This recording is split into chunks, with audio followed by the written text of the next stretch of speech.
You go live yet? Yep.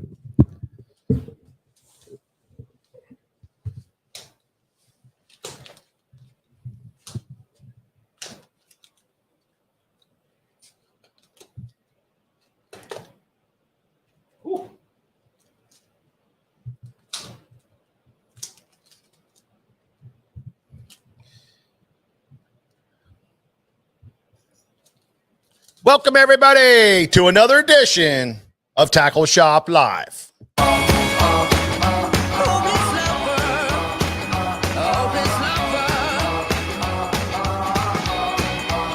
What's up, TikTok? How you guys doing over there? Hope everybody's having a good one. How's everybody doing on Facebook and YouTube? Thank you so much for stopping in, guys. We got a very interesting show for you today, and it is going to be fun. Who we got here? Larry Shope's in the house. Clarence Ekman. What up, Clarence? How you doing, buddy? Man, good to see you stopping in, bud. Mike Hayer's in the house. Mark from Leeson Lake Fishing Club's here. Conway Hayden. What's up, Conway? Joseph Cascarino. What's happening? Yeah. Keith Carey, Raymond Barton, Josh Sawyer, Jack Hinkle's here, Jason Basta. What's up, Jason? Joe Patrick. Man, we got a great bunch of guys here tonight. Thanks so much. We've got a great pile of people getting in over here on TikTok. Man, nice to see you guys. Thanks so much. And for all you podcasters that are listening, this is relatively a live show. So if you really want to get the full impact of it, you can join us on Facebook. You can join us on YouTube, or you can watch us live on TikTok every Thursday night at 7 p.m. My name is Mike Acord. This is George Acord, and behind the camera is cameraman Nick. How's it going, everybody? What is up with you guys, man? How you doing, Nick? You all rested up? Oh, I'm ready. You're ready? Oh, yeah. Heck What? yeah. Let's go. Well, first thing I want to talk about a little bit. Like, yeah, you never have to ask Nick that. I know. You know what he does every day? Yeah. Jumps out of bed and pisses excellence. Well, I mean, I he try does. I try to be like George. He does. You know? It doesn't surprise Doesn't me. hurt to have a goal, Nick. Doesn't surprise That's me right. one bit at all. That just blows me away. I don't even know where I'm going with this thing now. This show's over. We're out of We here. just threw it right off George the rails. George just put me right off the rails. First of all, I just want to thank everybody for stopping into Bass Fest 2023. Bass Fest 2023 was a huge hit here at the shop. We had a fantastic time here talking fishing, but what was really super cool for George and I really was meeting all you guys that watch us live on these, every Thursday night on these live shows.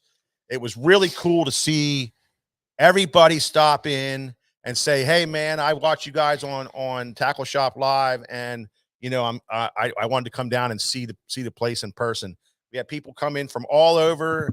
It was very, very overwhelming for George and I. It just really shows that we have great customers and great people that listen to our live and really appreciate what we do here. And we thank you guys very, very much for it. But what a cool show, huh? Our show was just, I gotta put my phone on silent. This right here is, sorry, buddy. This right here is JV, man. This is JV stuff. I actually forgot I had it in my back pocket. Yeah, very JV. Yeah, Bass Fest 23. That's how we kick off the year. It was fun. First week of the year, we like to come out of the gates, guns blazing. Yeah, and we're so glad that event went well. We had great weather. We had a great lineup of seminar speakers. We had a awesome turnout of pro staff and industry people to help with the event. And thanks to everyone. Now it's time to get on to the next one. Yeah, absolutely. But I just want to reiterate, we had a blast in here. I mean, everybody learned, everybody listened to great seminars. I mean, those guys were just great, and we appreciate all that they do for us. But man, it was a great learning weekend. And Mike, speaking of that, I mean, when you went out to that tent that you guys had out there, Yeah. there wasn't a seat left at Ah. some of those.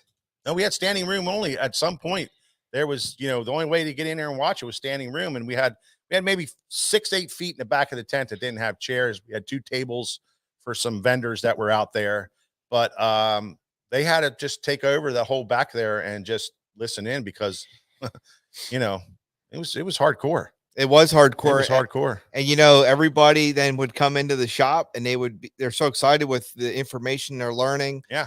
If you walk away from any of these shows without getting better fisherman or woman, it's your fault because there's a lot of great knowledge there.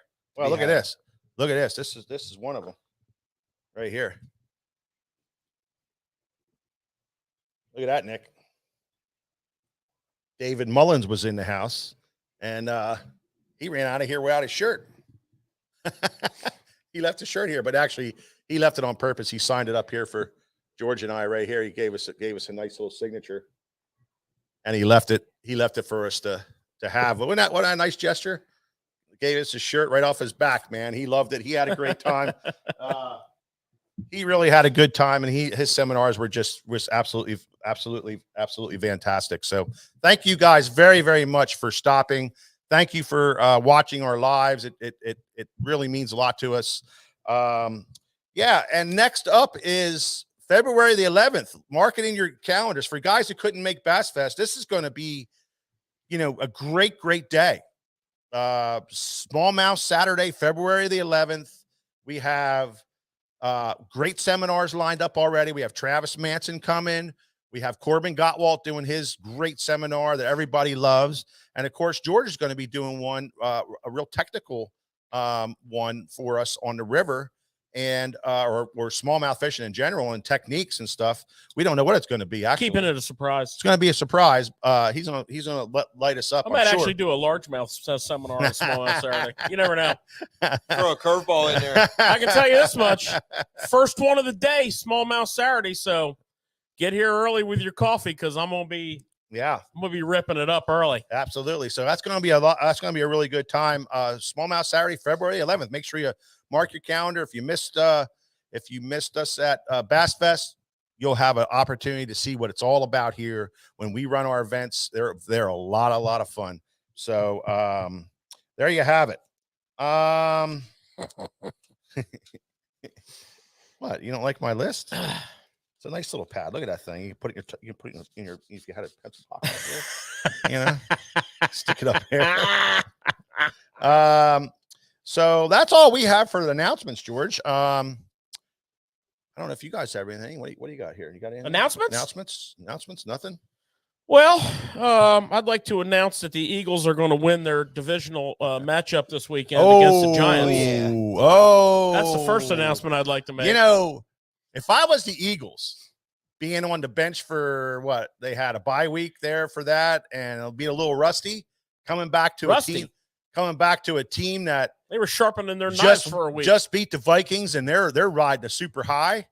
I mean, I would be a little concerned about the Giants. Well, the good news is nobody asked your opinion. Yeah, I would be a little concerned George, myself. I think that's going to be. This sounds like it's coming from somebody whose team is not in the playoffs. Nick, did you ask his opinion?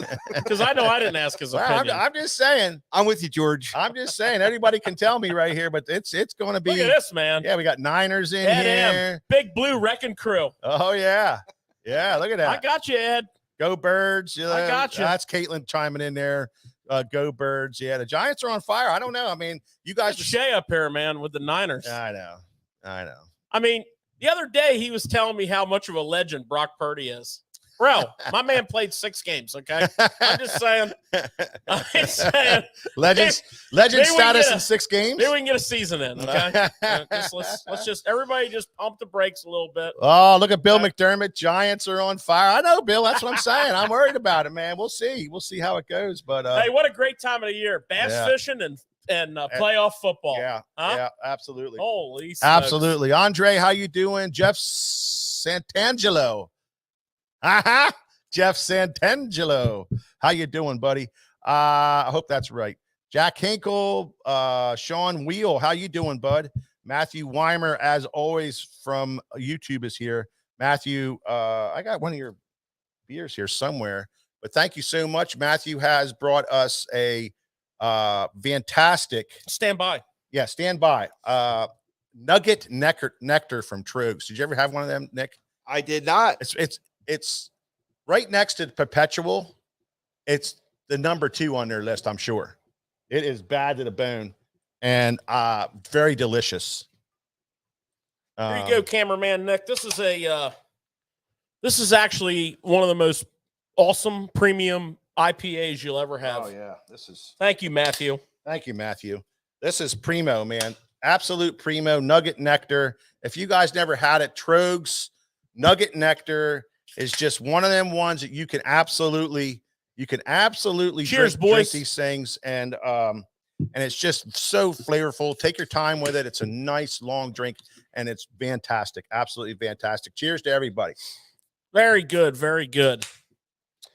So, I got some bad news. What do you got? There will be no tournament talk this week. Ooh. After last week, we fired up the new season. Yeah, what's up and with that? I proclaimed tournament talk every week until November. There was one tournament last week. Yeah. It was the BFL on Okeechobee, full field, 230 boat event. Wow. And the wind blew so hard they canceled the whole entire tournament. Oh, you're kidding me. Sent everybody home and said, see ya. So I'm pretty disappointed. I know most of you are. Oh, my gosh. The scouting report on the Big O I wonder why they didn't make it just stay in the canal. It's kind of hard to put 230 boats in a canal. Oh, is that how many boats they had? Yeah. Oh, hell. Well, that's a ring canal. It goes all the way around it, right? Rim, yeah, the rim ditch. Yeah, rim ditch. You know, and the scouting report for that tournament, which I think personally is going to carry this theme as we follow the early action on the tournament circuits this year that are kicking off in Florida. I think you're going to follow the theme. Okeechobee is high due to hurricanes. Yep. And it's very dirty. Yep. So, you know, there's a lot of silt. There's a lot of areas that are flooded. Yeah. That are silty and muddy because they've been dry. Yeah. And now you add that wind kicking and that wave action and that erosion. Those tournaments are going to be tough. Those tournaments are going to be, you know, bunched down into clear water pockets. Yeah, small little areas that are going to hold. I think guys that are going to do well, George, are going to be the guys who can find those isolated ones way in behind. You know, the you know, that's kind of cleaned out, maybe laid down a little bit. And my theory is, I think you're hitting on something here, and I think we're going to have to follow this. Yeah. That water flooded back up in a long way. You have to understand, Florida, you can roll a marble from one side of Florida to the other. It's flat. When that water rises 2 feet, it floods back in 3 miles. Yeah. And those fish haven't followed that water back yet. And they may not. They may or they may not. So this could be a situation where the fish eventually filter back in, or because that's all silty back in there, they may not. So we'll see. But that is a bummer. No tournament talk this week. I was expecting to tell you about some 28, 29-pound bags. Well, that's okay. But we'll get it next week. Next week we have a couple of events. Well, how about Tackle Talk? You got that? Well, not really. Yeah. What the heck? Let's put that off till the end because I'm still prepping for that. Okay. Hey guys, you know, I'm still prepping for that. You're talking about that tournament down in Florida. I actually think that's going to be a common theme this year. I think anybody that's fishing these tournaments or these circuits, do your homework, in my opinion, because they're going to be quick to call tournaments, I think. Yeah. Going forward. Yeah. Oh yeah. Well, you know, we've seen that coming from, you know, last year, some of the accidents that they've had over the years. You know, this stuff's just gonna, you know, these liabilities are, you know, they're gonna call them. They're not gonna mess around. You know, not gonna mess around. I think they even wrote their insurance policies that said over such and such or whatever. because they don't even mess around. They just cut it. They don't give any reason. They just said, whatever. And that's, you're going to see that a lot. I hope it's not one of those windy years. What do they call this? El Nino or El Nina? I'm not sure. But you told me it was going to be. Yeah, it's one or the other. No snow or something because we got La Nina or El Nino. El Nino. Or something like that. I don't know. Yeah. Maybe one of our smart listeners that are much smarter than George and I can tell us what we're in. We're in some kind of thing. I don't know what it is. It's pretty good. It's so far in our region, it's actually doing what the weatherman said. Yeah, it was going to do. Mike Reinhold. Hi guys, thanks for a great time at Bass Fest. Guess what, Mike Reinhold? You won that Fenwick rod. You need to come in here and pick it up. They were supposed to call you today. Maybe they did, but you won, brother. Winner, chicken dinner. You got yourself a Fenwick rod. It's here. It's waiting for you somewhere here. I had to bust in on that, George. Yeah. So Kenny Clemmer's here too. Look at that. Man, L helmet. Yeah, the McDermott helmet's here. Bruce Corbin, Shane, how you doing?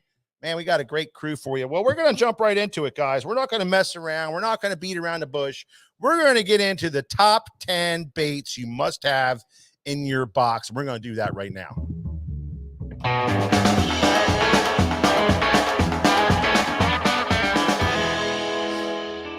Yeah, so I didn't look at George's and he didn't look at mine. Here's my list right here. And he didn't even look at it. He was making fun of my tablet today. But I had it folded back to the notes I had for starting the show, and then some notes in here about some other things, but I didn't have it turned to the page. So I don't know what he has on his, and he doesn't know what I have on mine, but we're going to go through our top 10 list. Now, this is, and I thought about this. About doing this type of a show, because we get so bogged down on tackle. Now, trust me, I love tackle. I have a big giant tackle box. I have a boat full of tackle, and I use a lot of it. I like to try different baits, but I do have those baits that you just use over and over and over and over again, that the ones that pop out. Now, unfortunately, I had to narrow it down to 10. So we're going to get into some discussion here, and somebody's going to say, well, what about this? And what about that? And what about this? But I'm telling you, it's hard to do. When you guys sit down with a pen and paper and write your own list down, which I encourage you to do, you'll see how hard it is. It's not easy. It took me a while. I spent all day kind of redoing mine, because I was like, well, this, that, and the other thing. So I've got on here, on my list, I've got what I think, for me, I can go anywhere and catch fish on it. Okay. I can go to the bay. I can go to the Potomac. I can run up to Raystown Lake, which is where some of my family's from. I can go to New York and mess around up there a little bit, maybe not New York too good with this. I didn't think about that too well. New York. See what I mean, Nick? It's tough. Well, it was really tough. And I was busting your butt a little bit before the show. Yeah. And I was like, Mike, what about this? What about that? But like you just said, it's so hard because you only had 10 choices. Yeah, exactly.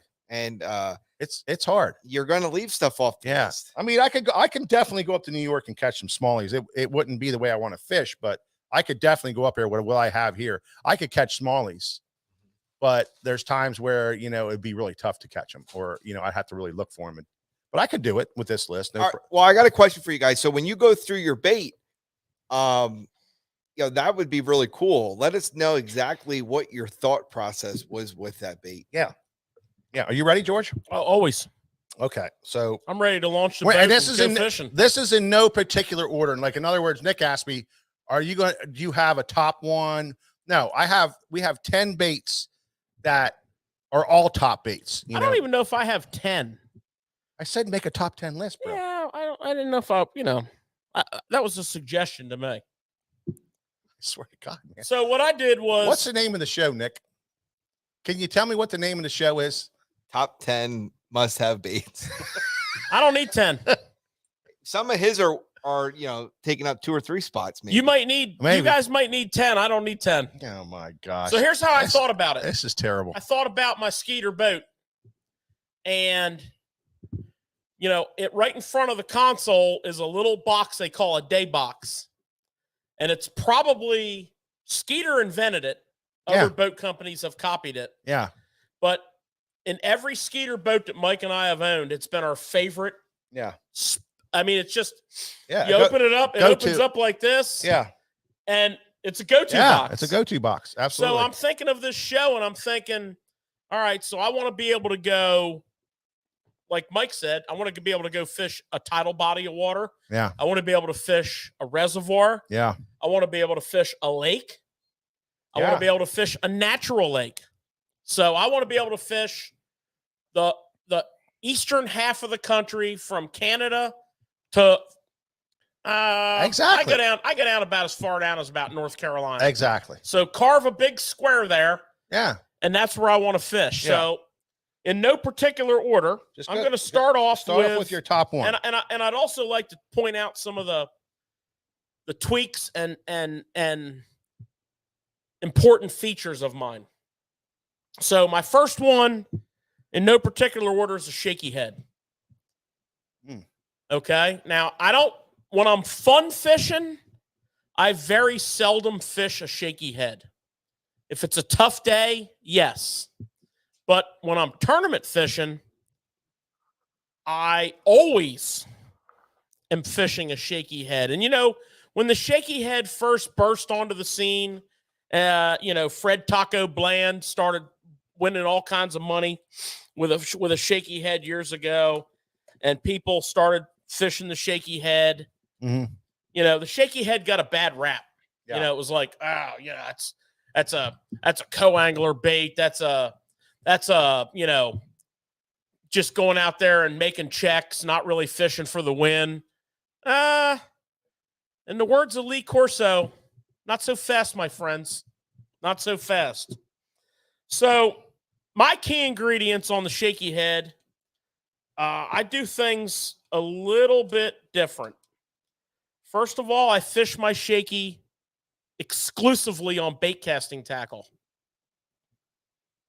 Exclusively. I fish an odd setup. I fish a 6.6 medium heavy fast. I actually fish the exact same rod that I fish my jerkbait on with the exact same line that I fish my jerkbait on. 10-pound fluorocarbon. And with that rod, I can pitch the shaky head into really tight.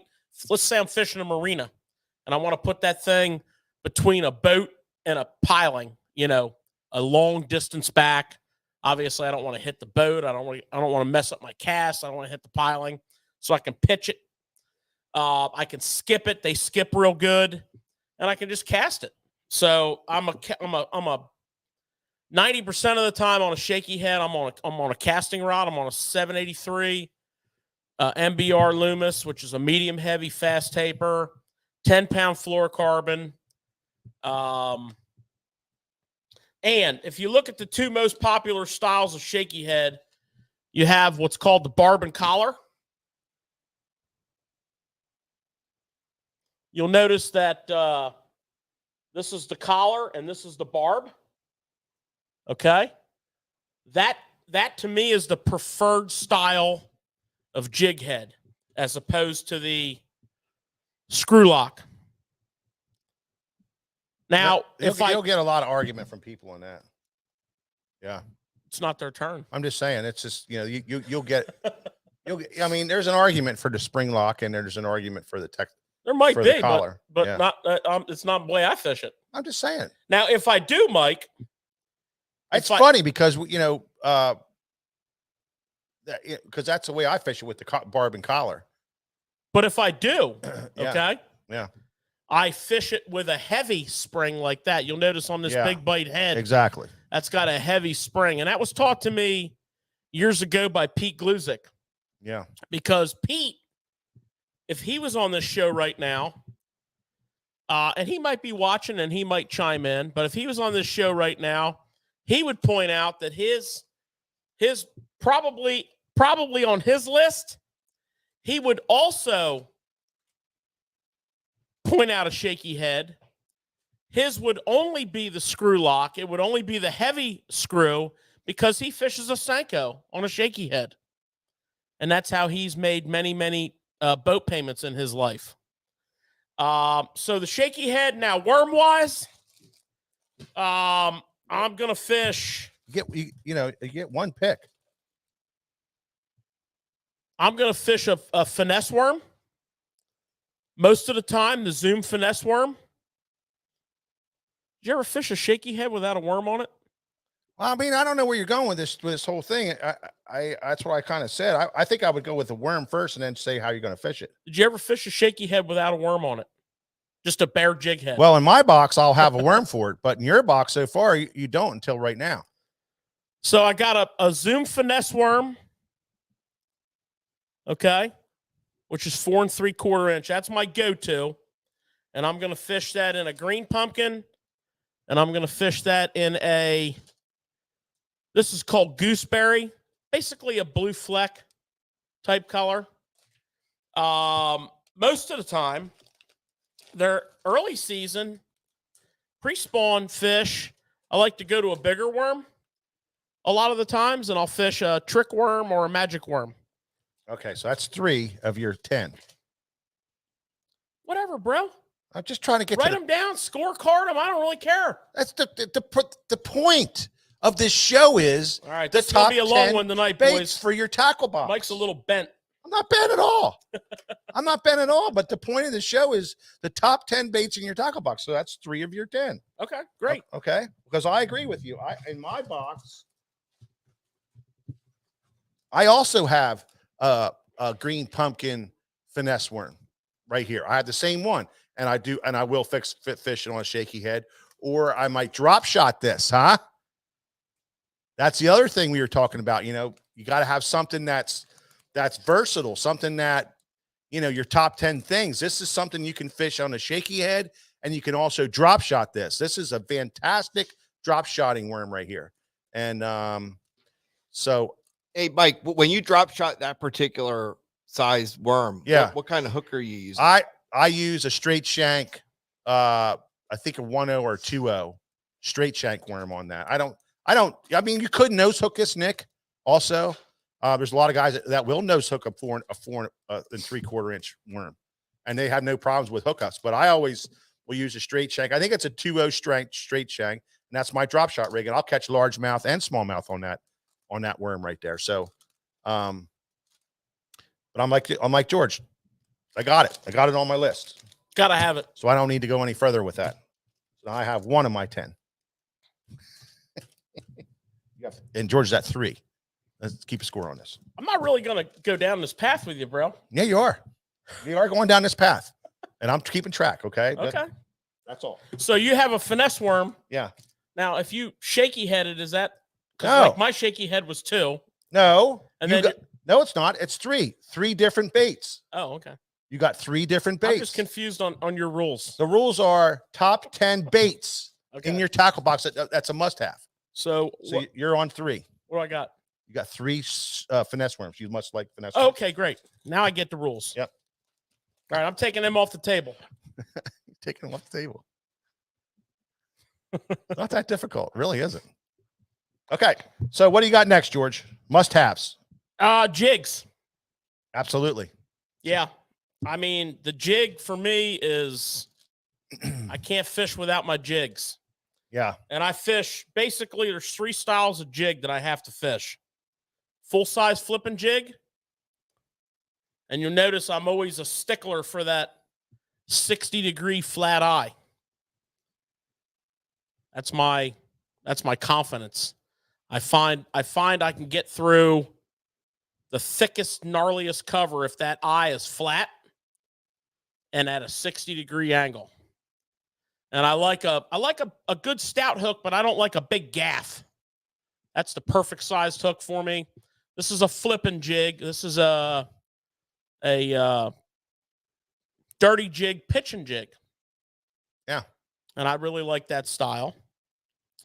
And then I have my finesse jig.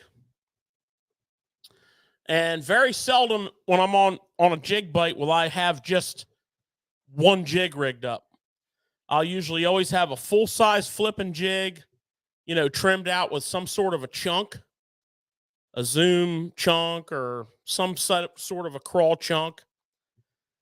And then I'll have a finesse jig. This is my favorite finesse jig. This is a Greenfish Tackle itty bitty finesse jig. I love it. Skips really good. It's super weedless. It's got a flat 60-degree eye. It's got a lighter hook. I fish it on a little bit lighter line. I usually fish this on a 15 fluorocarbon on a medium heavy rod. I'll put a crawl style, like a baby rage crawl trailer, or a little bit of a bit down Z-Man turbo crawl. I'll bite that down a little bit. Something along that line. Threaded on the body. I want a compact profile. Deadly. And then, of course, my third jig is a swim jig. And very rarely from pre-spawn through fall will I not have some sort of a swim jig rigged up. This is a Missile Ike's Mini Swim. Very versatile. A lot of times I drag it on the bottom. You know, I kind of wind it till it hits something, let it fall, pop it through the cover, wind it. It's kind of like a hybrid retrieve. Ton of confidence. And that my swim jig could be this jig all the ways up to a full size, you know, standard swim jig. And I mean, jigs and trailers is, man, I got to have that on my list. Okay. So there's your jig, George, back. And I'm the same way. I got to have a jig in my box too. And if I had to go out and have, you know, my 10 best baits in the box, then I think I'm going to narrow mine all the way down to a Green Pumpkin 3/8 ounce. The thing about a 3/8 ounce, and if you get the right jig, like this isn't a full size flipping jig. It's a little bit smaller. It's a compact, but not a compact jig. It's kind of like right in between. It's not a finesse jig. It's more of a compact, you know, full size, something that you can put a full size trailer on and be able to fish smallmouth and largemouth with it. You can swim it. You can, you know, doesn't necessarily have to be a swim jig to swim it. You can, matter of fact, the first time I ever, it's a cool story. First time I ever learned about swim jig fishing, I was in the back of Kevin Van Dam's boat, and I'm not just dropping names. Okay. I'm not just dropping names here. I was in the back of his boat fishing a tournament on the Potomac River, and we were fishing this one area, and he kept saying over and over and over, man, somebody needs to throw a swim jig.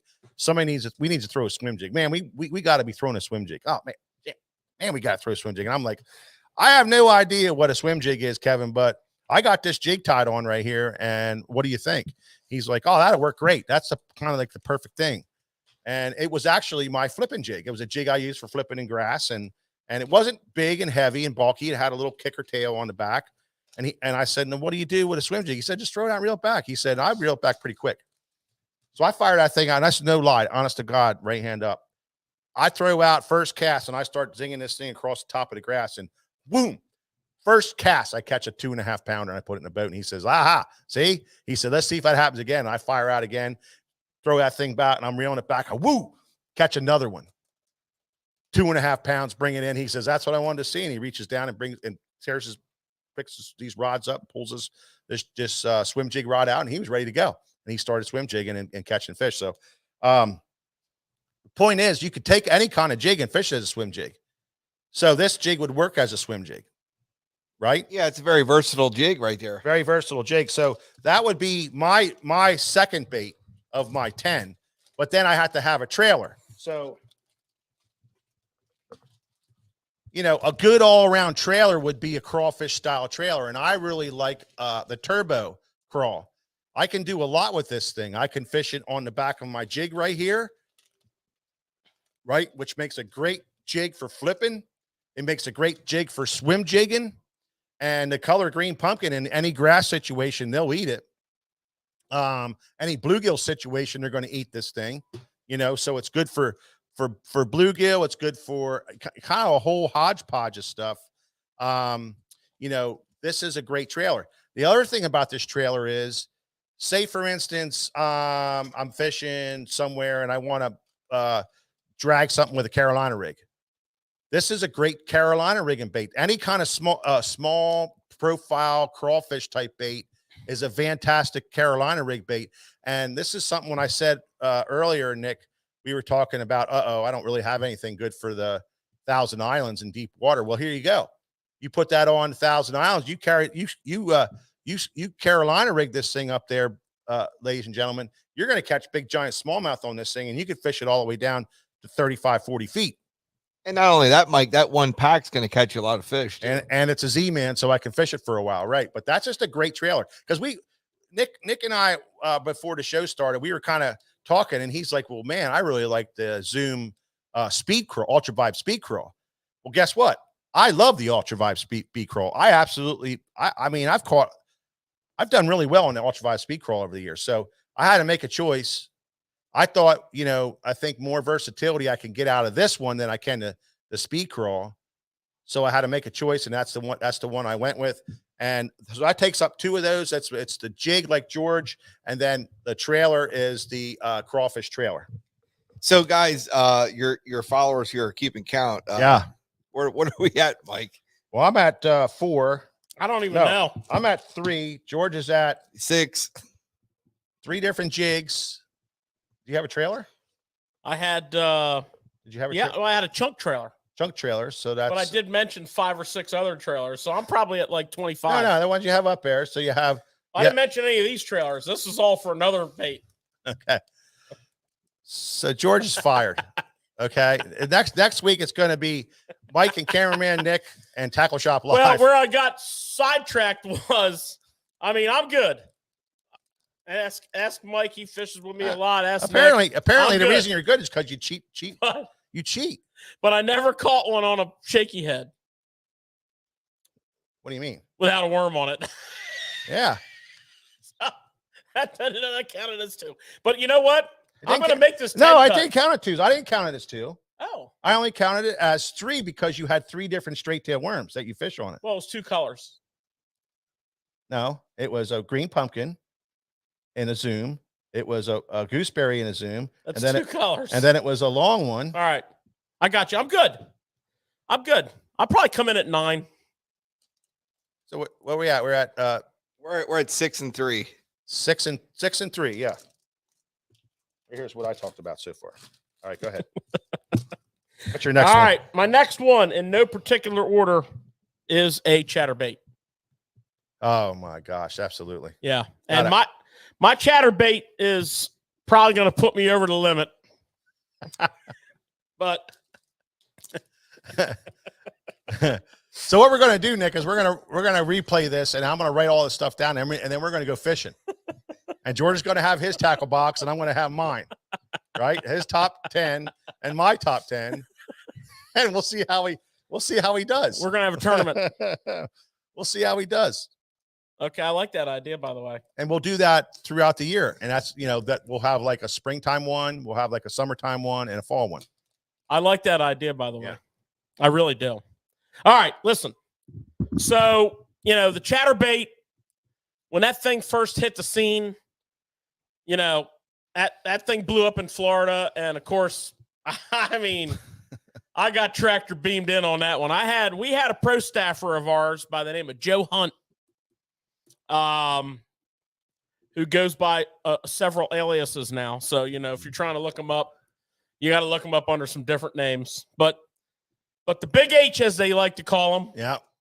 was down in Florida, and he called me up and he said, George, I don't know what this chatterbait is, but you better figure it out, because some guy by the name of Brian Thrift just won a BFL down here, and then whatever the Toyota series was called, and then a tour event back to back in 3 weeks. And it is mass pandemonium. And of course, the chatterbait went on to become one of the most famous lures of all time that has now become a standard lure. And there's good reason for that. Yeah. You can make a living on a chatterbait. You Oh, can yeah. fish a chatterbait year round. But what I've learned about chatterbait fishing, and this is, of course, my favorite, the jackhammer. This color is called Bruised Pumpkin, which is a green pumpkin, kind of black and blue play. Yeah. I learned that there's two setups you need. You need dark color with a black blade. And then if you're on a shad lake, you need a silver blade with a whitish, maybe a two-tone, but a lot of white, or bait fish. If you look at it in the pack on the wall and it's got a silver blade and looks like a shad, and you're going to a bait fish lake, that's the one you want. Yeah. If you're not, smallmouth, largemouth, black blade. Okay?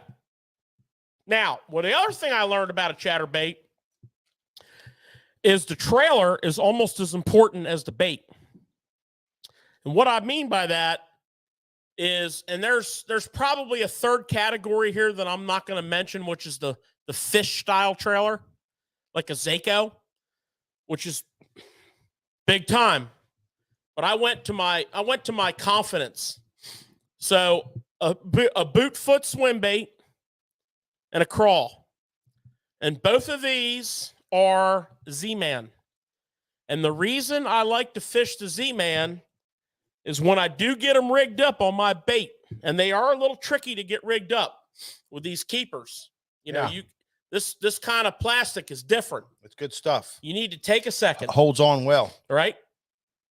You need to take a second and make sure you put that thing on there, because once it's on, you don't want to take it off. It's on for a long time. And you don't want to, like, if you screw it up, you don't want to pull it back off, because then you mess up the plastic. I mean, you're going to be rigged up and catching a lot of fish on it. That's one of the things I like about it. But you know, it's either going to be that swim bait style or that crawl style, and it'll be a big difference.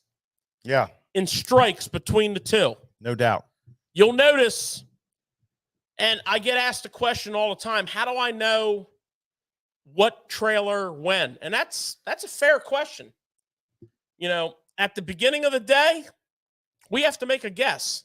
Mm-hmm. So the way I make that guess is that early season, like when it's real cold, and I know I'm going to be fishing real slow, I'm going to fish with the boot foot swim bait style. Okay, so that's going to be what I call late winter, you know, not even like super early pre-spawn. And then as that water warms up into the pre-spawn / spawn period, the crawl style. Now, what I'm saying is you have to guess to start, and that's going to kind of get you in that guess. That's going to get you in that right zone. Now, if you're in an area that's holding fish and you're missing fish, you're getting short strikes, you know, you're missing bites, you're feeling bites and missing them, and you have this trailer on, put this trailer on. Yeah. Okay? You will notice more often than not that those short strikes will become hooks. Hookups. Fish. The other variable is the retrieve. From a straight type retrieve to a yo-yo retrieve. The reason this bait makes the list for both of us is we can yo-yo it, we can burn it, we can slow roll it, we can put a red trailer on for dirty water, we can put a crawl style trailer on there for crawfish or when the bluegill are spawning. Yep. I mean, we have ungodly versatility. And now with the Minimax, we have a finesse option that on pressured waters has become a thing. Yeah. So just when you thought your $500 jackhammer box was all you needed in the world, don't fish this, because you'll be like, damn. But The Mini Max, because it's smaller, does not work with the same trailers. Unfortunately, you have to downsize. So, a smaller crawl, right? That's the Baby Goat, exceptional trailer on there. A smaller swim bait, and that's the Minnow as opposed to the Diesel. Downsize it. Definitely put this Mini Max in your arsenal. This bad boy on a tough bite is straight money. Hey, George, can you throw the Mini Max and the Jackhammer with the same combination? Or Absolutely. Same. Okay. Yep. The Mini Max, unless you're fishing that 1/4 ounce Mini Max, which a lot of my stream fishing customers do, they're going to lighten it down a little bit. But I interchange them on the same rod. Yeah. Medium heavy. Joshua Weinbrenner, You you better start fishing that jackhammer. That thing is a hammer. That thing is absolutely what it means. It catches fish like crazy, smallmouth and largemouth, and you will not believe what it does on smallmouth bass. I agree with the choice of the jackhammer. I think, for me, I had to sit back and say, well, I'm only allowed to have 10 baits in my box. And so I had to sit, I took back.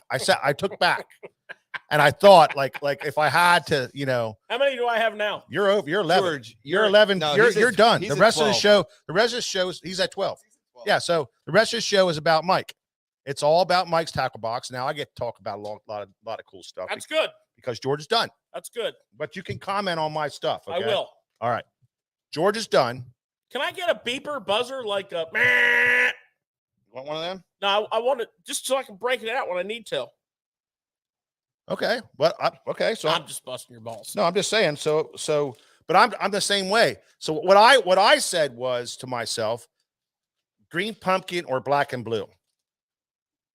Green pumpkin or black and blue chatterbait. What would I do? Or shad, or something like that. So I thought, what, for most of the situation, I thought about through the year, and a lot of situations I can catch them on a black and blue.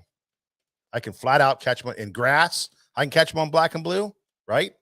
Dirty water, I can catch them on black and blue. Clear water with overcast, rainy days, I can catch them on black and blue.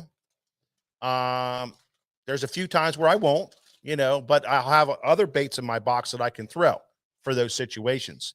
So honestly, for me, it would be a black and blue chatterbait. And then what's really cool is, and one of the reasons why I chose the Z-Man Turbo Craws is this is a bad to the bone trailer. Even though it's green pumpkin, I still could put that on the back of a black and blue chatterbait, and it's going to be awesome. Absolutely, my favorite color combination. So, I don't want to mention it though because it might put me at 13. No, I had to, kind of pull back and think about each bait because, you're only allowed 10. And I was serious about guys, especially for people just getting into it. So there's some people on here that are junkies like George and I who have 57 tackle boxes, and I'm not kidding you. And just those 57s of plastic.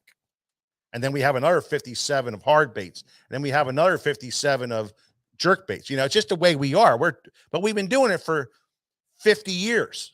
You know what I mean? That's the deal. So, but for a lot of guys that are listening, they're confused. They're frustrated. They walk in the shop. They see this humongous shop with 8 million different combinations.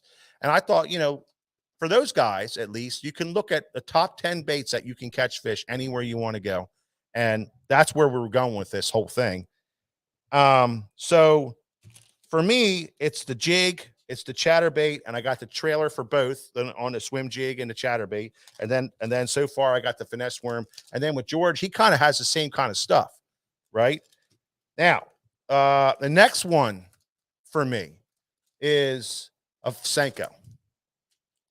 Yeah. Can anybody argue with the Senko? I don't think anybody can argue with the Senko. All right. So those days where it's, you just throw this thing anytime you catch fish on it, but really you can use this for, grass situations when the fish just aren't biting well. It's just a good finesse type of bait. It's a good presentation that no weight, fish catching. I mean, there's been millions and millions upon millions of dollars won on this thing. And it's been for a reason. It's a finesse bait that catches fish no matter where you go in the country. Question is, what color? That was another argument me and Nick had. Nick was saying, well, man, I got to have black and blue. Well, I agree. That could be a really good one. But for me, I went with my favorite, which is 912 green pumpkin watermelon laminate. It's a bait that I don't care where. I mean, I've caught them in farm ponds. I've caught them in all over. Every place I've ever went, I've caught fish on Yamamoto 912.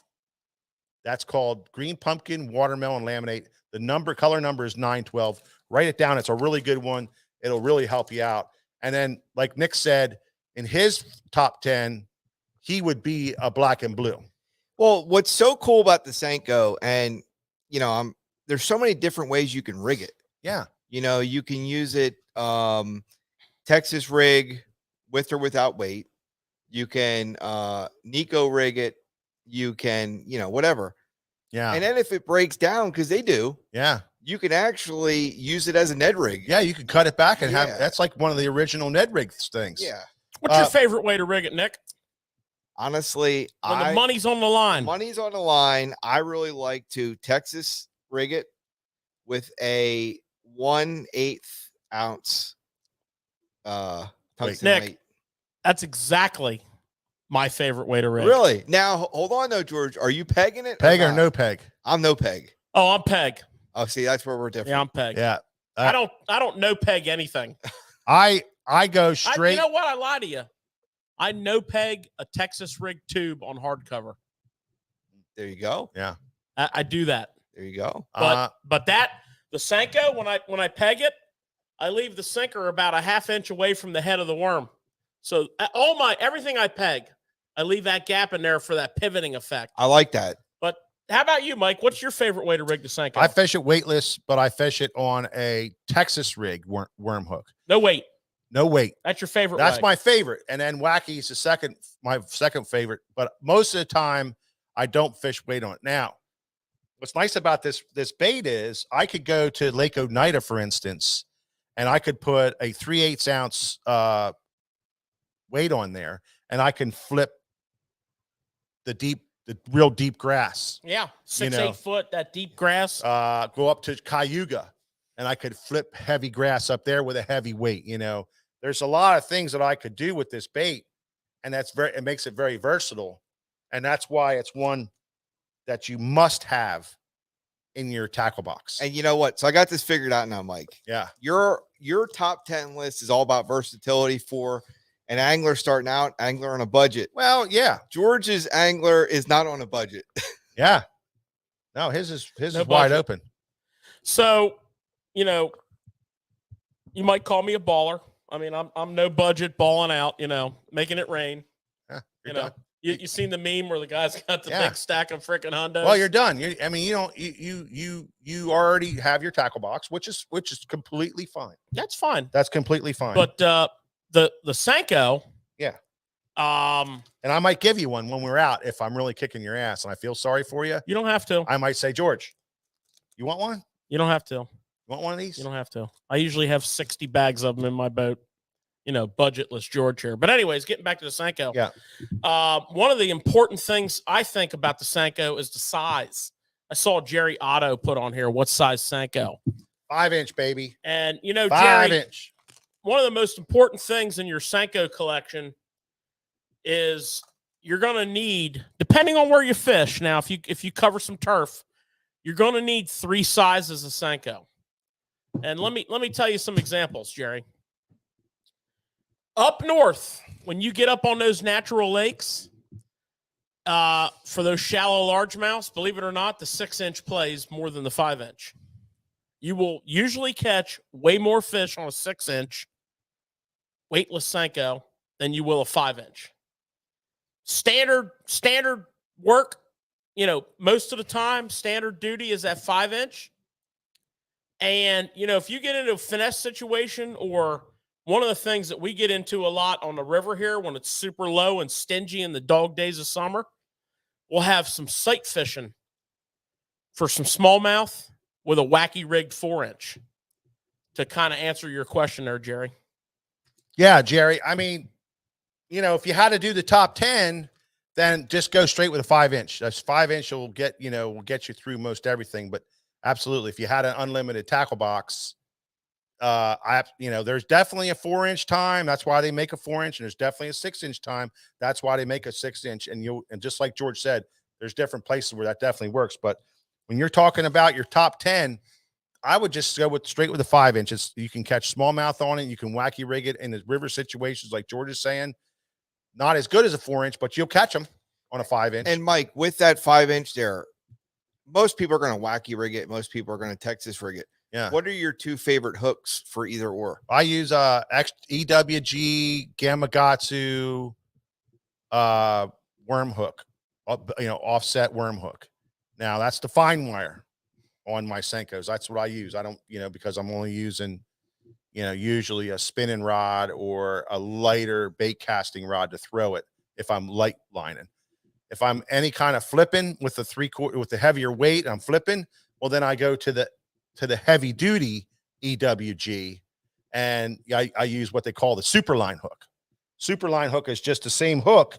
It's just superlined. It's fatter. It's heavier duty. It's got some more kick-ass behind it. You're not going to straighten it out on the hook set. Years ago when Braid first came out, it's a very unique story because George and I lived through and a lot of you guys have too, but we lived through the start of Braid. And when Braid first came out, it was called Spider Wire, and we knew it as Spider Wire.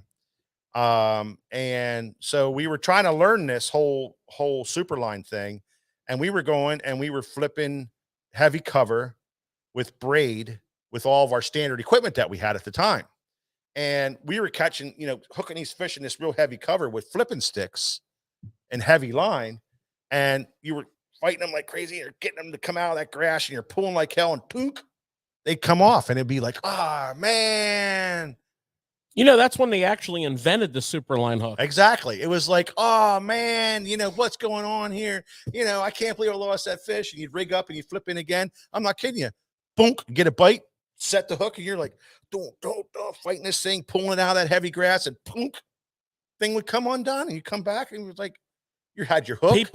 People much smarter than us started digging through their boxes and finding heavy wire hooks because they knew exactly what was going on. It took George and I a few times. Took that stretch out of that line.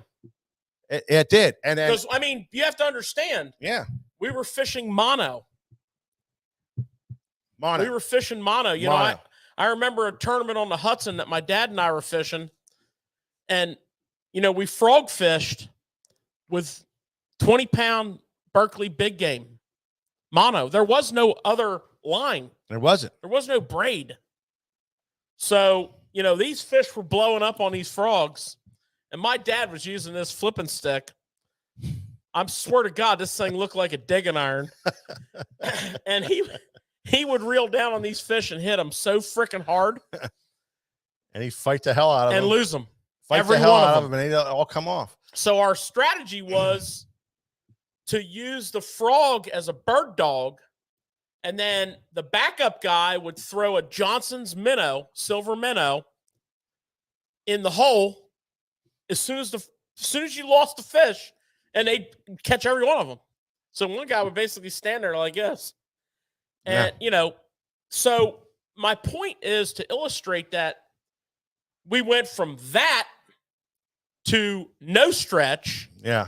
And, of course, we started figuring it out. We used the same hook. We'd pull the hook out, and we'd start looking at this hook like, what's going on? Why are these fish coming off?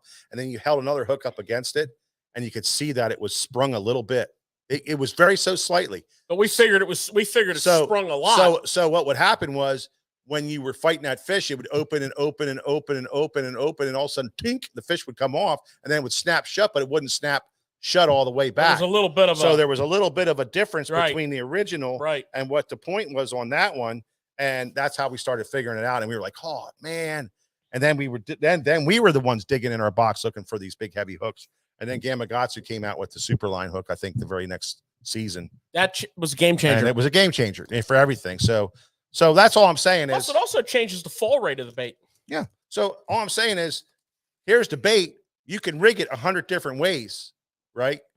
And you could, Pikalusic won a tournament on, and I keep talking about Pikalusic because We talked about you this know why? earlier tonight. yeah, because he's so great. Oh, Pikalusic's so great. We talk about Incredible. him all the time. And he won a tournament on that thing, fishing a certain way, flipping in the grass.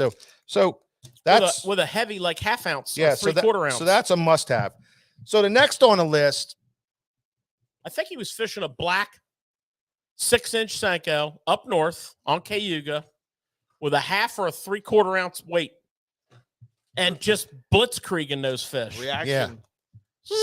so I'm going to stay on plastics right now since we're on that flipping kind of kick. And so now I needed a flipping bait, an actual creature flipping bait that I could go flipping timber.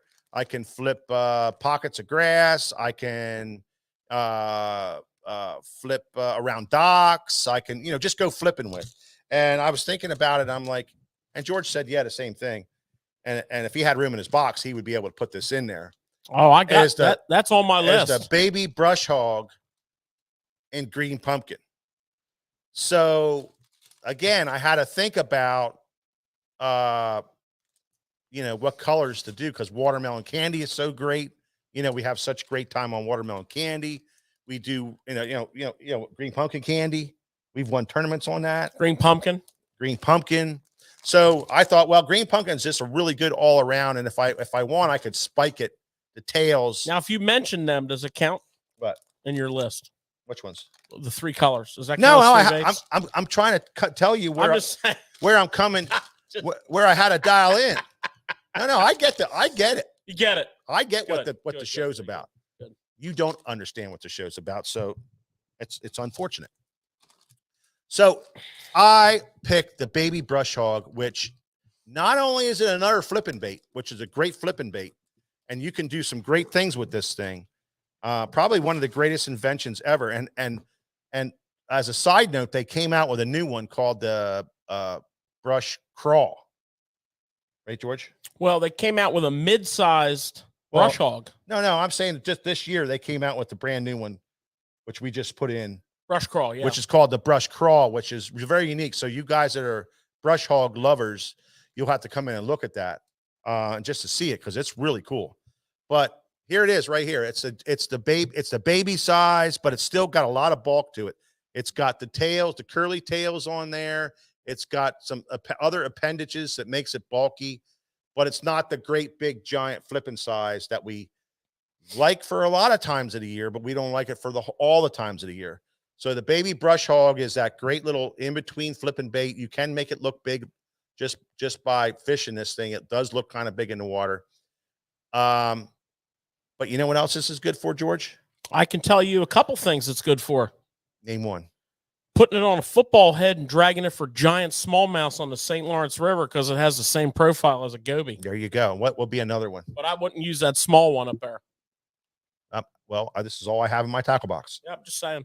This is all I have in my tackle box. So I also Carolina rigged this bait. Oh my God. And Tremendous. I've absolutely, for 20 years now, folks, 30 years. I got to go back 30 years. I don't know if they made it 30 years ago. They did. Yep. 30 years. I've been Carolina rigging this thing and catching largemouth and smallmouth bass on this thing and just flat out stomping them on it. And up until recently, we had a second place finish in one of our local tournament around here on this style of bait, Carolina rigging for smallmouth and catching smallies on it. So very versatile. It's a great bait to have in your box. I thought about all different other ones. I thought about one of my favorites, which is the Strike King. What's the Strike King one of these? Game hog. Game hog. Really love that bait. Has great scent to it. Then I thought about some other baits. There's a million of them out there. There's some Berkeley Power Bait ones that are awesome. There's some Z-Man stuff that's awesome. There's a million of them. My second love would have been the Strike King. And I really tossed up over it, but I'm a Zoom guy. Deep down in my heart, I'm a Zoom guy. Mike, question for you. So This that's a is it. bulkier little bait, Yeah. but the middle of the bait is actually really thin. It's thin. So what kind of hook are you using for that? Well, there again, it depends on on what we're doing. If I'm Carolina rigging, I'm throwing a 3-0 extra. I don't think I'm throwing an extra wide gap. I think I'm down to a 3-0 straight shank. What hook was that we were using, George? I usually use when I'm tournament fishing, I usually use a straight shank, like a mid wire, not a heavy wire, not a light wire, like a mid wire straight shank hook, just because a straight shank hook. Get that great hook set with it. The hook set. If I'm just fun fishing, I use an EWG. If I have it on my heavier rod, like when I'm fishing tidal water, I always use a Superline hook. Always use a Superline hook. Yeah. But funny thing is, Carolina rigging, I think I like a 3-0 straight shank hook. And I think flipping, I like to go with that Superline 3-0 offset EWG. That's the two hooks I really carry a lot of. And then I can flip this thing in heavy cover around docks. I can go with a lightweight. I can go with a heavyweight, depending on how bad the cover is, and I can match it up. But there's your bulky bait. I can dip the tails in chartreuse to have a contrasting kind of color. Again, for everybody who just is like trying to put together their box, their box. This is our suggestions that are long-term. These are long-term suggestions. This is stuff we've been throwing since it came out. Whenever it came out, we would, and these are stuff that it's not like a flash in a pan bait, although we throw the flash in the pans just to see if that's going to be the next killer. But it's not a flash in the pan bait. Okay, so now I got one more plastic bait, and this is kind of controversial because I didn't know which way to go. I needed a strong finesse bait. I needed a bait for smallmouth. I needed a bait for finesse situations, cold water, and I am a Ned rig flipping son of a gun, but I thought about versatility. This is going to catch me fish in cold water. Maybe not some days as good as a Ned rig, but you can still get it done in cold water. I mean, I'm talking 34-degree, 35-degree water temperature, 36-degree water temperature. This is a bait that's going to work, and that's a 2.5-inch tube. So I'm going to go with the tube, and I think George would have went with probably the Ned rig. Neither one of those made my list. This is the cold weather, cold water, high pressure area. You could fish this for largemouth and high pressure areas. It's a bait that'll work where you can dip the tails in chartreuse. This is green pumpkin purple, one of my most favorite colors that I ever used. And I can go anywhere in the country. I'm not kidding you, man. I throw this in a box and I will catch fish on it. This is the 2.5-inch tube, and it's going to allow you guys to fish cold water and high pressure fish and catch them. You can Texas rig it. You can put it on a weedless head. You can put it on an open hook head. You can snap it. You can drag it. You can, twitch it. You can let it roll with the current, whatever it takes. Wherever you're at, you're going to catch you're going to catch fish on that. I think one thing I would add to that, if I had to have one, it would be the bigger size. I think the bigger size is more versatile than the I thought about size. that. I really thought about it, and that'd have been a good argument because I can't flip this. No, I can't Texas rig this.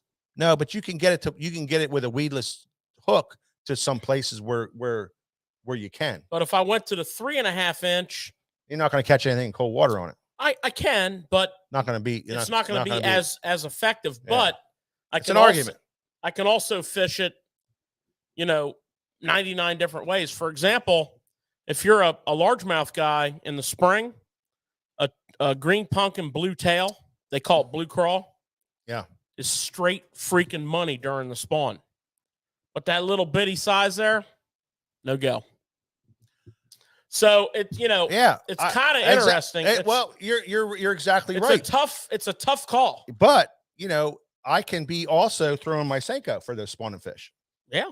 Oh yeah. You know what I'm saying? No, it's a tough call. So I'm just talking about that tube alone. Well, I know, but the tube alone isn't maybe I didn't pick it for that situation. You see what I'm saying? I might have picked it for another situation, knowing that I had Right. my Senko for this situation. Yeah, you're picking your tackle box and it Right. fits a certain. I had to do this 3 times, and I still because I only got one thing left.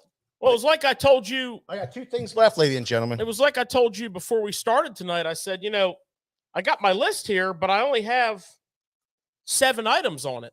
Yeah, And you're like, well, it's a top 10. yeah. I'm like, well, I can't, when I really drilled down and I thought about that day box and I thought about, Yeah. My main 5 or 6 I rods. see you have them all over there. You got the Reaction Innovation Sweet Beavers. Yeah. Because that's what his day box is. I mean, it's flipping I box. literally have 7. But he didn't get the whole gist of things. I literally have 7 items on That's here. yours too, in front of George. Oh yeah, this one here. Yeah. Well, I got 3 more baits left on my top 10 list that George would also agree with. I'm telling you, this is also up his alley. And Right there. and Matthew Weimer, Number 4 on the list. Matthew Weimer. There it is, the Zoom Super Fluke. This is an absolute must-have. I don't care where you fish in the country. I don't care what you're doing in the country. I don't care what you're fishing for in the country, because this thing catches them all. This can catches everything. This is the Zoom Super Fluke. I don't know if you guys ever fished it. I don't know if you know anything about this thing. You know what would have been cool? Just how many hooks? What would be a question? How many hooks do you have in your box? Because guess what? I fished this on a Zoom or Gamakatsu EWG 3.0 offset fine wire hook. So that would, so again, so far we have the fine wire hook in the EWG, the what's the other one, Nick? Superline in the EWG, and then we have a straight shank hook.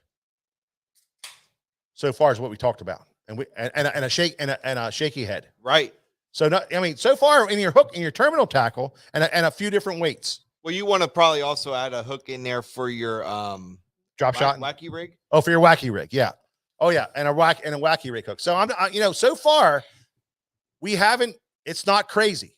It's not absolutely crazy on these lists. You're not absolutely loading your box up out of craziness. So this is, and I thought about color. What color would you throw? Well, honest to God, you asked George, I'm 90% white and I'm 10% everything else. There's days where the 10%. You talking about your bait or your ethnicity? No, it could be that too. Could be that. Could be 90% whatever and 10% whatever. I mean, it could be that way too. That may be why I am what I am. You're a mutt. Might be. That's true.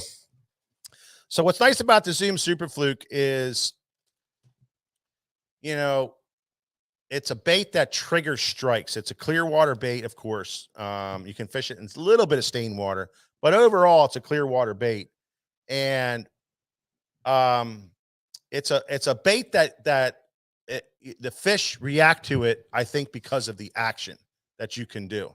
Now, a lot of guys don't have success with fishing a Zoom Super Fluke because of the way they do it. They don't fish it with a slack line like you need to. They don't give it that real loose limp wrist, pop with your wrist, real light handed in your hand, so that the bait really has a lot of slack line to do what it's supposed to do. But it's also very versatile. Point in play here. Did everybody ever hear of the donkey rig? Oh yeah. Has a time and place. Has a time and a place. Did anybody ever hear of putting a swivel 24, 36 inches in front of it and fishing it as deep as 12 to 14 feet? Does anybody ever do that before? You know what they do in Florida with a Super Fluke? What's that? Carolina rig it. They Carolina rig them down in North Carolina. When you get around bedding bluegill, yeah, the bluegill always move into the bass beds after the bass are done. Yeah. And they build these big colonies, and the big bass patrol that area, right?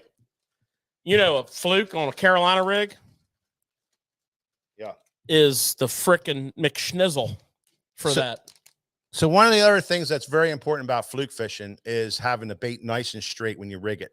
You know, coming in the nose square, popping it out, coming down to the back, going straight through the back and squaring that off nice, coming straight through the center of the back, having it lay nice on there, because you need that bait. If it's not centered, this is what it does. It does all this. If it's centered, you'll get that jerk and it's falling. You'll get this jerk over here and it's falling, and you'll get the real nice walk the dog kind of wide, or walk the dog quick, nice and centered that way.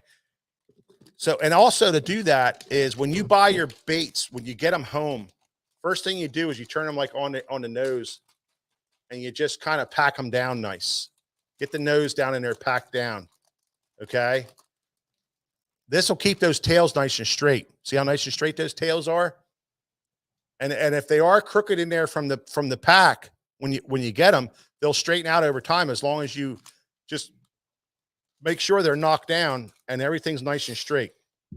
People think I'm crazy about that, but it's very, very important for me to have my tails nice and straight so that I get that real nice action out of it, and it looks really natural. So I always take my packs when I get them home, I knock them down, then I stow them. Because, I go through 20 bags a year, not fishing as much as I am now. I've went as high as many as 40 bags a year, just fishing them. There's a few other things that the Super Fluke comes into. It's one of the very best buzzbait skirt replacements that you can ever throw. So quite often I'll take my skirt off my buzzbait and I'll put a Super Fluke on my buzzbait. So I'll have, that's my trailer. That is phenomenal. It's one of my confidence deals. A lot of guys put a toad on there, and I do too. But particularly around smallmouth, try taking your skirt off your buzzbait and putting a Super Fluke on there. You'll get a lot of those, especially with smallmouth, you get a lot of those short strikers that become real, they eaters. Okay. So that's a great technique. The other thing you can do with a fluke is you can rig it a little thick. So, when you Texas rig a fluke, if you come in a little farther with your hook point before you bring it out, that's going to put the nose of that fluke over the eye of the hook and up onto the line a tiny bit. And that is really good for making that fluke pop out of the water when you twitch it. So if you have like schooling fish that are funky, rig it a little deep, put that fluke out there, and every time you pop it, it'll kind of nose out of the water. So there's a ton of stuff you can do with a fluke, which makes it great on this list. Guys, I wanted to ask you this real quick. Do you prefer, with your fluke fishing, spinning gear or bait casting gear? I fish all mine on spinning gear. If I'm fishing it weightless, spinning all the way for me. I fished it a lot of different ways, without any weight, and I tried it on bait casters, and I don't like it as much. I know there's a lot of guys that do, but I fish it on a medium heavy spinning rod. One of my favorite spinning rods. It might not even be a medium heavy, but it's the Megabass shaky head rod. It's probably a medium heavy rod. Yeah, that's a medium heavy rod. That's a very nice one. If you leaned on it. Yeah. I'll fish mine now. One of the things I do on a spinning rod with a fluke, well, Mike does too. Because him and I fish together a lot. When we fish, our typical like local variety is tidal water, some shallow water lake fishing, and of course our river. Yeah. So we find a spinning rod with braid and then putting a leader on to be very effective. So we can get down on some tidal water and put a 12-pound test leader on and pretty much handle anything we get in touch with. We had a great day down there and catching stripers on this thing's up to 32 inches. I mean, we can also take that same exact rod and go into like a super low clear water river situation. Yeah. And put an 8-pound leader on. Yeah. And what's nice about that braid is, especially on a long cast, you're getting a little more solid of a hook set. A lot of times in the spring of the year, we'll take a smallmouth situation when they're in that spawning zone, they're ultra shallow. And you got to stay back off of them Yeah. if the water's clear. But with that braid, you can launch that bad boy out there. And because of that, you're cutting that stretch back because, we're fishing like a 10 to 15 foot leader. So we have a little bit of stretch, but we're cutting it back. Mm-hmm. You can still get that good hook set. And then the next day, we might decide to go down to the Potomac or the Bay and fish a grass flat for big largemouth. We'll just cut that leader off and tie a 12-pound leader on. Yeah, it's easy to do. And we don't change anything else. Yeah. So a lot of versatility there. There is a lot of versatility, and there's a lot of different ways of fishing it. This bait is very versatile. It is. It's good to have in your top 10 because you can do so much with it. Yeah. You can. So now as somebody said, I'm up to 15. Casey, you were absolutely wrong. I'm just going to tell you straight up. I was going to say, Casey, never do that. Yeah. Casey, you want to count them right here? Let's count them together. We can do that. Y'all hold your hand and you can come over here and count these things. Yeah. I told you, Casey, not to go there. I am on 8. All right. I got 2 left, 9, 10. I'm actually on 3. No, you're not. You're on 12. You're over. I'm on 3, but by your count, I'm on like 30. No, you're on 12. That's why you can't talk anymore. Because George, I thought about that. Thought about what? The hard baits you have there. I thought about them. I thought about the big swim bait, George. I thought about it. But you couldn't fit them in. But I couldn't get him in my top 10 box. What? Trap, square bill, Zoom Super Fluke. Yeah, I know, but you went into all these other things. I'm just saying. And you had to have it in your box. And even after I warmed you on the first one, you just kept going with it. Well, I got warned. I'm just telling you. I'm just trying to tell you that the whole idea behind this show. I got warned. And this is what I get. I get smart ass freaking comments. And he tries to make it out that I'm wrong. Even though we talked about the show. All right. Well, keep going here. Number 9, Casey. Or 13. Depending on how you want to look at it. Yeah. Number 9, Casey. The jerkbait. Man, I fought over this. I fought over this because I'm such a Mega Bass 110 junkie. And I also like this in Ghost Minnow. And I also like a World Minnow in the deep dive in IU that I just have to have. And I also like it in the Berkeley Stunna, in that chartreuse shad color. And I also like the, I also have. How many is that, Casey? That's too many. So I have to pick one. They're not in my list, but they have to pick one. So I'm picking the Lucky Craft Pointer 100. Lucky Craft Pointer 100 chartreuse shad is what I'm going to go with. I'm going to go with the chartreuse shad, not the Ghost Minnow, although it's a really super close second. But this bait right here is big enough that when you get in those herring lakes, you can fish this in those herring lakes, and you got a nice profile for that. Susquehanna River, dirty little stain water, cloudy days. There's just so many times where this works for smallmouth so well, right, George? Oh God, that one there is. I don't know how it adds up on paper, but that and also the Ghost Minnow version of that. They're the two, but you have to pick one. So pick one. Nope. Because I know what he would do. He would go to this one. Well, because he does fish this one more than the Ghost Minnow. However, we've had great days on the Ghost Minnow. Look at my list, boys. I didn't even put a jerkbait on there. But George, okay, I know you didn't put a jerkbait on there. I didn't put a jerkbait on there. But I have to ask you because I know both of you love jerkbait so much. Yeah. So do I. George, which jerkbait would have you picked? If I could only have one, and I absolutely bleed that jerkbait right there. He does. I would pick a 110, and I'll tell you why. It was hard. It's hard. I bleed this jerkbait right here in Ghost and Chartreuse Shad. You could probably blindfold me and drop me anywhere on earth, and I could catch dinner with this thing. Yeah.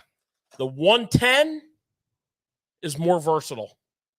If it's a super tough bite, if it's a big cold front, if it's a a stubborn situation and I'm around fish, I can put that 110 in front of a fish and dead stick it, and I will catch that fish. And with that, so we got a 110. What color?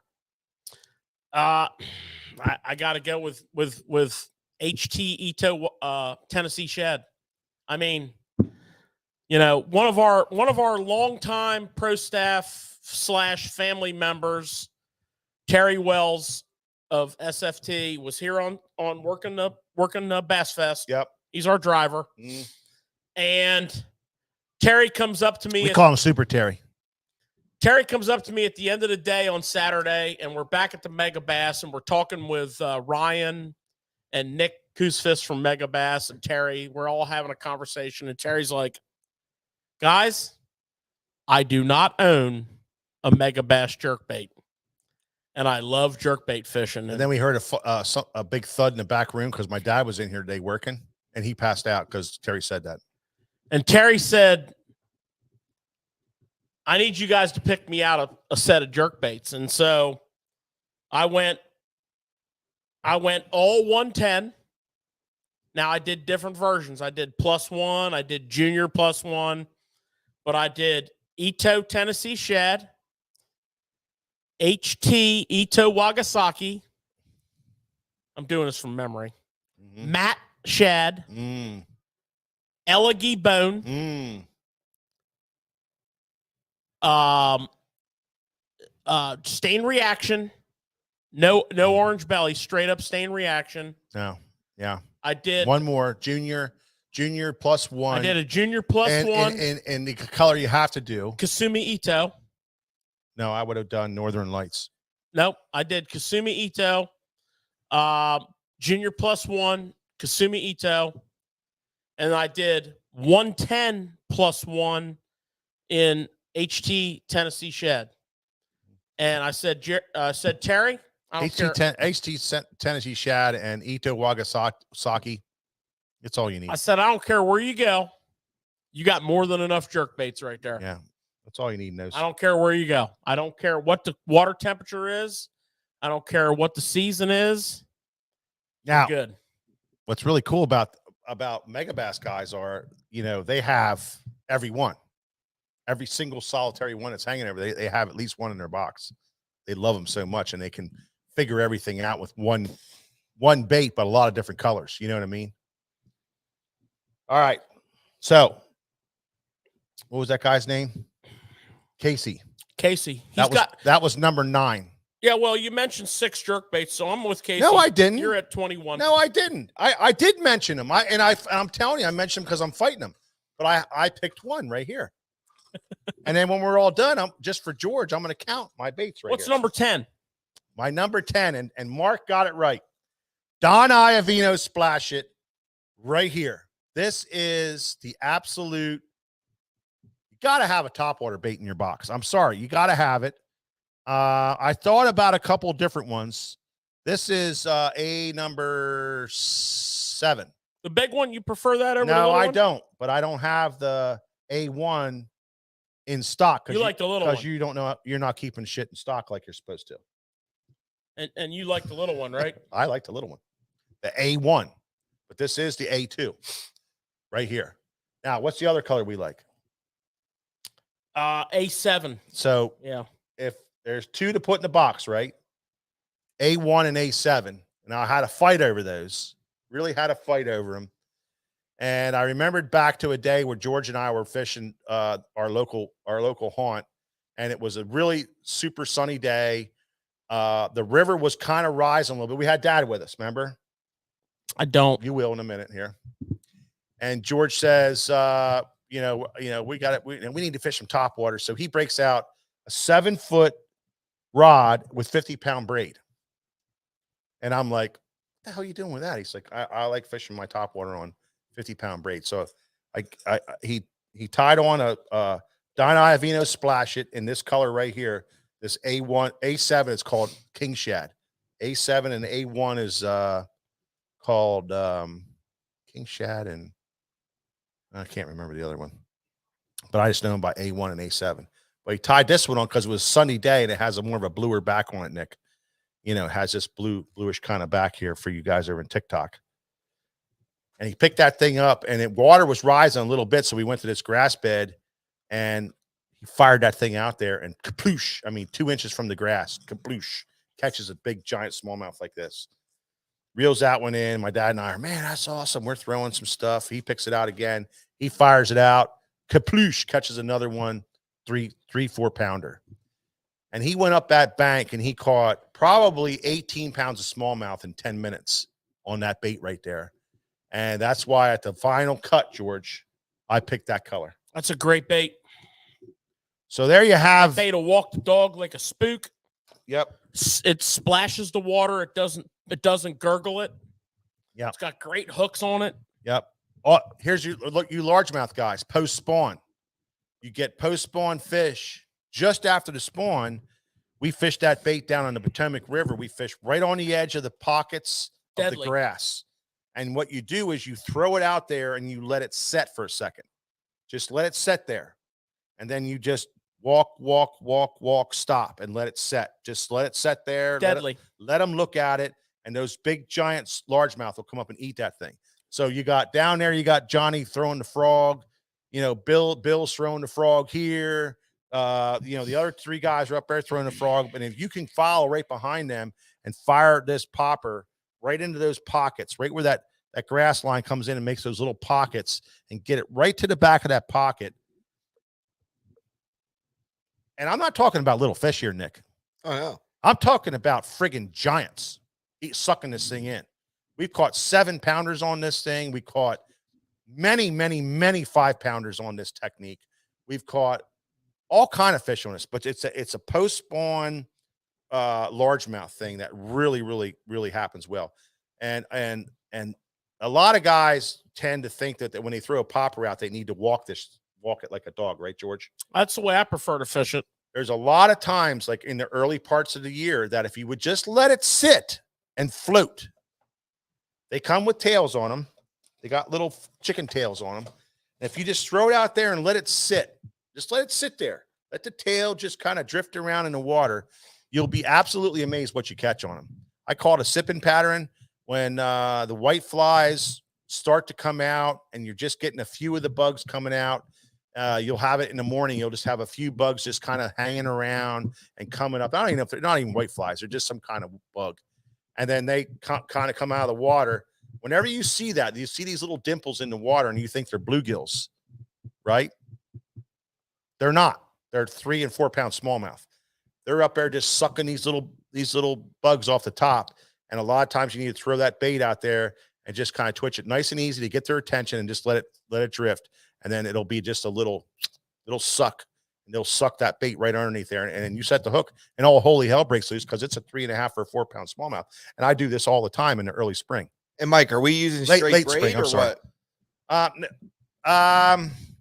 I don't use a straight braid. George is the big straight blade guy. I use 12 pound monofilament on mine. And I do throw it a lot on bait casting, but I'm not afraid to splash it on a spinning rod. But when I get around the grasses and stuff, then I'll mess with like the heavy matted stuff when we get in down the Potomac or down in the Chesapeake Bay. Then I'll go with a braid, and I like a braid for that. But I'm not hardcore braid like George's. I like a 15 pound mono, heavy duty mono, hard mono, and I like to throw that thing out there on that and fish that. Because I really like to let them set. And if you let any kind of lines other than that set, it really sinks too deep in the water and you can't get that nice little movement out of it, So May is when you want to start throwing this thing. Even April, halfway through April, you really want to start throwing this, splash it, and it's going to be a big game changer for you. Then you can fish it all summer long as your topwater bait. So there you have it. There's the top 10 review. And if you guys are paying attention and writing this down properly, you'll see it's a pretty comprehensive tackle box. And you can see that George and I kind of talked about the same stuff. It wasn't, and I didn't go over his list, obviously, because I would have talked about this with him earlier. But we really are on the same page when it comes down to these top 10 baits. and Yeah, we had the super fluke on. I had the super fluke on my list. Yeah, you did. Yep. And you I'll put a check mark next to yeah. that. Now, guys are going to say, well, what about the crankbait and what about the rattle trap? You would have heard about that. And Well, Skeeter Steve even said to us, what, Mike, where's your rattle trap? And I'm like, bro, I can only have 10 things. Right there. but Mike, I got it. I got a question for you guys, and we did not talk about this before the show. Yeah. So you named your top 10. Yeah. George is at 30. But what is 2 baits from each of you that did not make the list? That would have been right there. Yeah. It was hard to not pick them. Well, for me, it was a crankbait.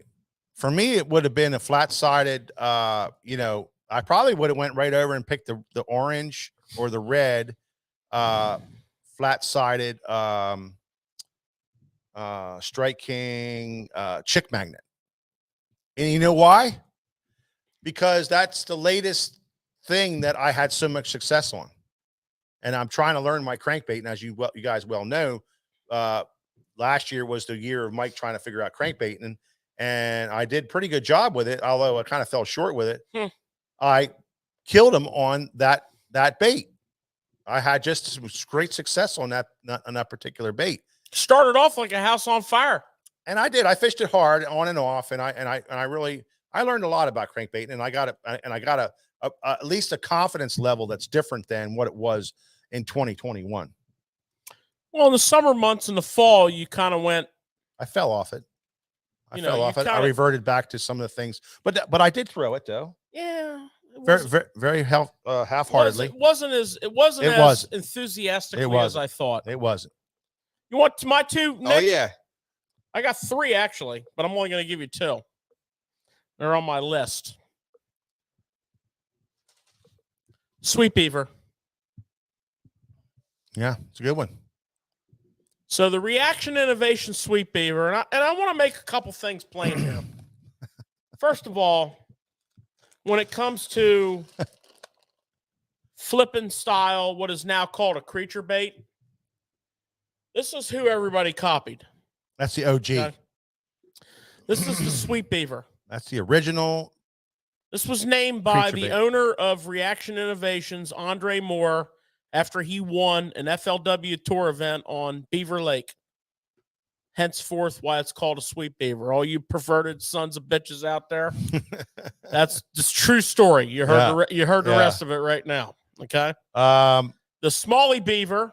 Yeah. He won the next year. Next year's. He won the same exact tournament on a downsized version. Yeah. But the reason the Sweet Beaver makes my top 7 list is the profile. So I can take, and this color right here is Floribama. I can take this color right here, and when I get on a mat, for example, and I hear all that popping and sucking, that's bluegill popping that mat. Little baby bluegill. There, and that's the profile of a bluegill. And when you have red and green in your bait flake, that's your bluegill. Yeah. When I pull up on that grass, and it's just typical, kind of clear water. Of course, you got your green pumpkin, Still can't get it, man. right? You can spike it orange. You can spike it chartreuse. But the Sweet Beaver and all of its color variations. It's awesome. It's And absolutely then my awesome. second one would be Oh, hang on. I got to do my second one first. the Trap. Okay, you can do yours. And I'm going to do the Spro Uruku if I had to have one, because this bait will stand on its nose on the bottom. It's probably one of the best yo-yo rattle traps ever made. It comes out of the box with gummies. It's probably one of the best grass, that emergent grass. It's probably one of the best emergent grass traps ever made. I just exude confidence when I have this tied on my rod. It comes Absolutely. in every freaking color known to mankind. Beautiful. You can match any circumstance. Absolutely awesome. So that would be 2, Nick, and I'm going to go ahead and put cross marks on them here. It's not That- 2. It's not 2. Sweet Beaver in the Trap. No. Pick one sweet beaver that you'd have to throw for everything. Bro, you're not getting it, man. You're just not getting it. What's your second one? Huh? What's your second one? Other than the top 10, the two that were out of the thing, and somebody asked me, is a worm my number one drop shot bait? And I'm going to say, no, it's not my number one drop shot bait. I would have to probably argue about my number two, my best drop shot bait. But being that you only had 10 products in the box, in my tackle box, I can drop shot that straight tail worm, and it's a really good drop shot bait. There's a lot of great opportunities to throw a straight tail worm and knock the hell out of them. Is it my number one? Probably not, because I catch more fish on the Z2, baby Z2, than I do a straight tail worm. I catch more fish on a flatworm, a Berkeley Maxent flatworm, than I do on a straight tail worm, because of where I fish the most. But if I was looking at all around, some of the impoundments that you can go to, some of the different stuff that you can go to, I can get away with a 4 3/4 inch worm, even cut it back a little bit, make it a little shorter, and drop shot that bait and catch fish on that. You see how that the concept of this Versatility. whole show, the concept of this whole show would have went. You know what I mean? Yeah. See how it would have went? Hey, Nick. What's your second one, Mike? No, I already said. I said it was the crankbait, the flat-sided crankbait, and then the I had to pick the second one. Probably the baby Z2, drop shot bait. Hey, Nick, Yeah. I got a hand grenade for you tonight. Oh, yeah. If you eat one freshwater fish I don't believe this at all. that's caught in a lake or a river in the United States, a month. One. Crappie, walleye, flay 'em up, hit the grease, fish fry. That is the equivalent of drinking 1 month's worth of tainted toxic water. That is tainted with forever chemicals that are known as PFAs. So PFAs, this is a scientific research that took place over 5 years. Over 500 different fish around the country were tested. Their fillets were tested. And PFAs are what they call forever chemicals. They're there's two different versions of them. But they last forever, and they're cumulative. If you intake a PFA in the most minute of a quantity, it stays with you. And they're toxic, and they're carcinogenics. So you might want to think about that next crappie bass that you're going to fillet up and hit the grease with. Because that son-of-a-bitch is a walking factory of PFAs. And people are eating fish. I mean, I eat the shit out of fish. I eat the hell out of fish.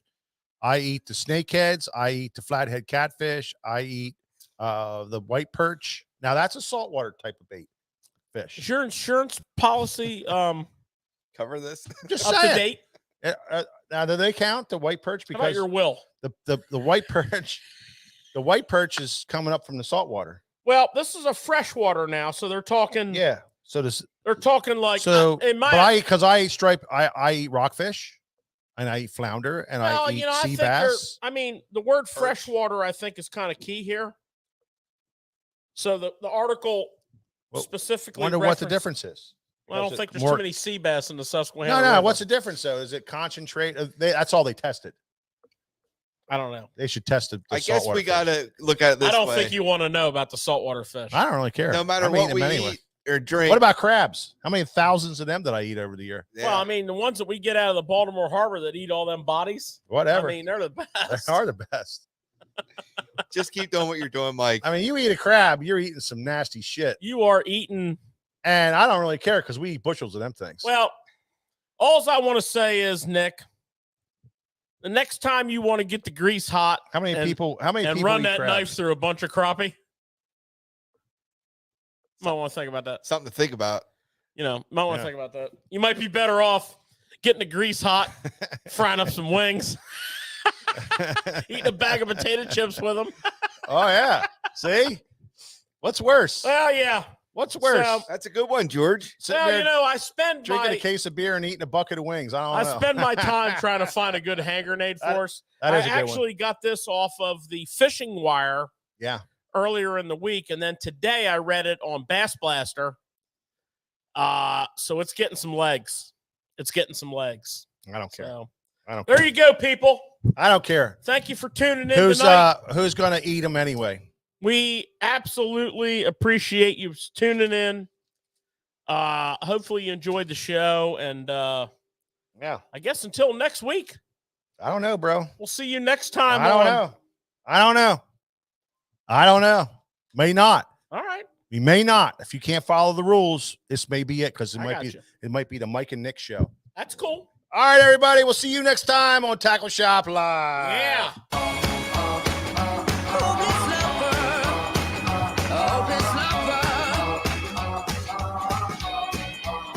I met you on a sunny day. Right there, you took my breath away. Young and pretty, was it just a dream? The next day, you called me up. You told me I'm your little buttercup. You came over and you fell into my arms. Well, I know what I feel. Please tell me your love is real. You make me smile when I think of you. If I am down, knowing I am blue, I can't get enough. You make me happy, I feel so fine. Oh, how I wish that you were mine. I can't get enough. Hopeless lover.